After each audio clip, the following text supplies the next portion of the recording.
น้องกูบ่เฮ็ดของโง่ๆซั่วๆแบบนั้นดอกเรื่องกิเมลนะ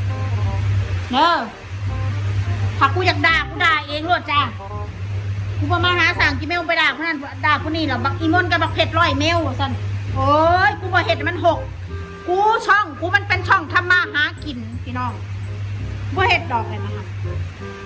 ช่องผู้ข่อยมันเป็นช่องทำมาหากินว่ากูว่ามึงก็ขอโทษหลายๆพี่น้องว่าบุมวนขอโทษด้วยจ้า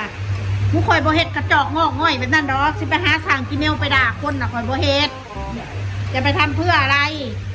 ช่องข่อยมันช่องทำมาหากินข่อยบ่ได้มาเฮ็ดแต่มันหกมือถือข่อยหรอก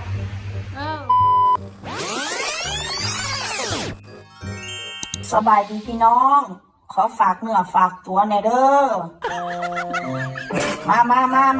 มาฟังกันทางนี้มาฟังกันทางนี้มันเป็นจังไดแท้ฮะคลิปนี้กะข่อยกะสิออกมาเป็นกระบอกเสียงอีกผู้หนึ่งเด้อบ่ต้องถามว่าข่อยเป็นไผแค่รู้ว่าข่อยสั่งพ่อบ่ต้องถามข่อยสั่งลายอีหานี่ขั้นเขียวมันมาโดนแล้วมันแมงยังจะไปม่นกระดอกกระเดียแท้ไอ้ม่นมันไปเห็ดยังไปขี่เสียหัวพอหัวแม่มันบอกมันจะขึ้นมาดาเขาคู่มือแท้เฮ้ยร่วมแก้งร่วมปุ่มเนาะสูนี่เท่าบุยุสมเท่าพ่อโล่งแล้วสิไปย่างยังกับครอบครัวมันกระดอกกระเดียแท้ไอ้ม่นไอ้เพชรนั่นมันอยู่กันแค่นั้นสู้กับอิสาบังเดียดเนาะเห็ดยังมันได้